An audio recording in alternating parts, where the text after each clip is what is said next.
Diomaye Faye mais est-ce que concrètement jël place Ousmane Sonko nekk loo xam ni itam yomb na est-ce que concrètement il est préparé à ça justement Cheikh.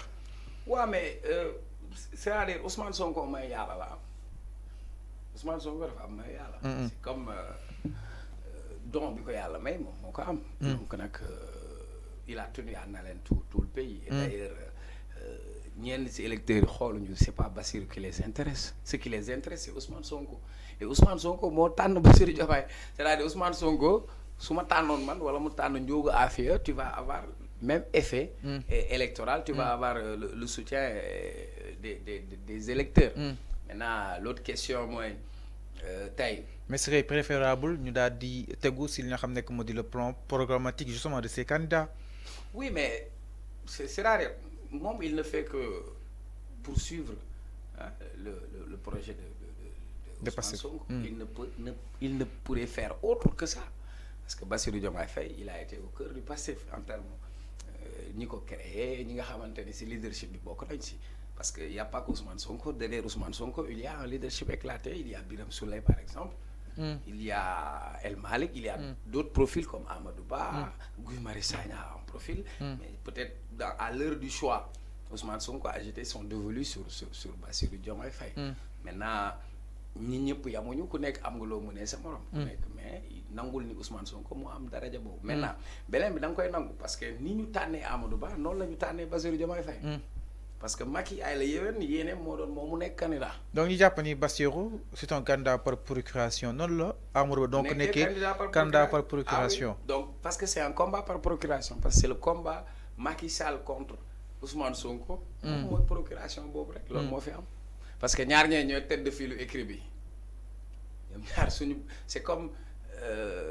écurie Balla Gaye ak Modou Lo bëreetuñu bokkuñu ci làmb ji mais kii indi Sa Thiès kii dem indi Franc noonu la rek am Franc mooy poulain Modou Lo Sa Thiès c'est le petit frère à Balla Gaye c'est aussi en fait pour te donner benn exemple imagé donc ça c'est un combat par procuration et que chacun des deux candidats représente un camp représente une force politique voilà alors c'est important ñu daal di wéyal ba tey li nga xam ne que moo di Bassirou Diomaye Faye toujours Cheikh Omar ñu daal di taxaw un peu li nga xam ne mooy de ces déclarations ak discours yi nga xam ni itam mu ko daal di yëkki si dëkk bi si village yi nga xam ni itam jot na fa daal di jaare ni sur le plan communicatif ban analyse nga si def 30 secondes.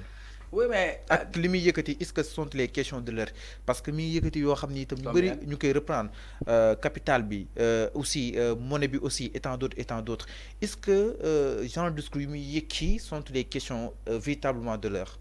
Ah bien sûr c'est des questions de l'heure pourquoi nekkul ay questions de l'heure ça dépend parce que man d'abord am na benn débat bi ñu posé moi j'étais d'accord qu'on pose ce débat parce que d'abord il y a aucun homme politique au Sénégal qui a eu le courage de poser ce débat. Il y en a pas.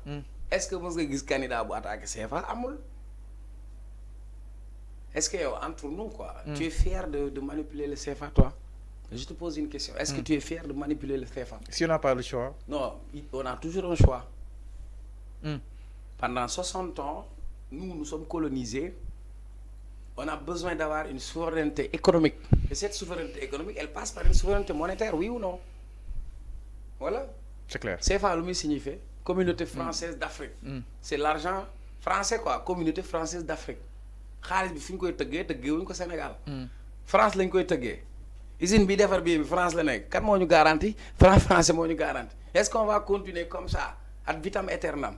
Je pense que c'est une réflexion scientifique et économique qu'on va prendre par un processus. Maintenant moom il a eu le mérite de poser le débat.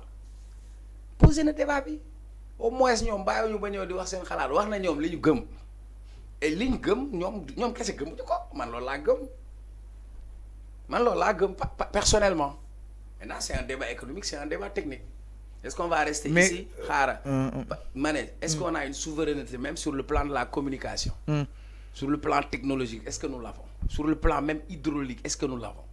Même ndox bi ñuy naan entreprise française moom mooy ñuy gérer suñu ndox ñun xamoo ko woon. li ñu lay wax seen eau bi du seen eau de France eau la war a tudd kan moo koy gérer?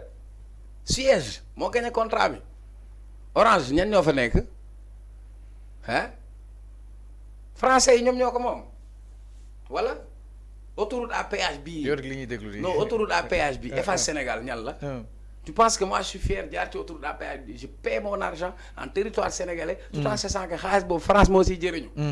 Est-ce qu'on va continuer pour bañ a poser débat boobu? C'est une question de fierté nationale, de souveraineté nationale. Il a posé ce débat. Pour moi, c'est un débat opportun. Parce que nous sommes dans un moment où on a une génération de jeunes Africains qui commencent à s'affranchir du joug colonial. Une génération africaine, une élite africaine sans complexe, qui se dit qu'on va prendre notre destin en main. Yeah. Pour moi, c'est un excellent débat. Benenbi, parfois, nous avons un parti ou un extrême, mais moi... Capital, oui. Voilà, mais moi, je considère que la Constitution Sénégal, moi, réglé l'autre. La capitale du Sénégal, c'est Dakar.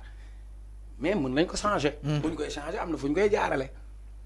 Maintenant, pour moi, Dakar reste la capitale parce que du point de vue géographique, etc. Mais bonne capitale. D'abord, nous avons un problème au Sénégal. Moi, la macrocéphalie. Vous savez la macrocéphalie? Moi, qui est libre yaram. Parce que toutes les infrastructures, tout ce qui est économique, tout ce qui est administratif reste concentré à Dakar. La preuve sur la VDN, à partir de 18h, personne ne bouge. Parce que les Dakar la nek. Marchand ambulant day baye deukam ñew Dakar. Kon ban politique de décentralisation lañu wara def ba nga xamni à l'intérieur du Sénégal mën nañ fa impulser le développement. On a commencé avec une ville comme Diamniadio, mais je considère que Diamniadio n'a pas été top pour quoi. On ne peut pas construire une ville comme ça, mais dans des édifices, mais il devrait avoir l'accessibilité et tout ça. Vous allez au Maroc, il y a la capitale. Casablanca, Rabat, Marrakech, Fès. Marrakech, c'est une ville culturelle, comprendre, touristique. Vous allez à Rabat, on va vous dire que c'est la capitale, c'est la capitale, quoi, administrative, Casablanca, économique. Vous allez au Nigeria, ils ont combien de capitales? Ils ont Lagos. Voilà. Accra. Non, Accra c'est au Ghana. Nigeria, tu vois, il y a la capitale. Il y a Lagos, il y a Abuja. En Afrique du Sud, ils ont créé 2 ou 3 capitales. Ils ont donc c'est possible. Donc, parce que faire que Ziguinchor est une capitale culturelle. Oui. Oui, justement économique. La première chose à faire, c'est de pacifier la Casamance. Et je crois que si on pacifie la Casamance peut faire vivre le Sénégal en termes de ressources naturelles.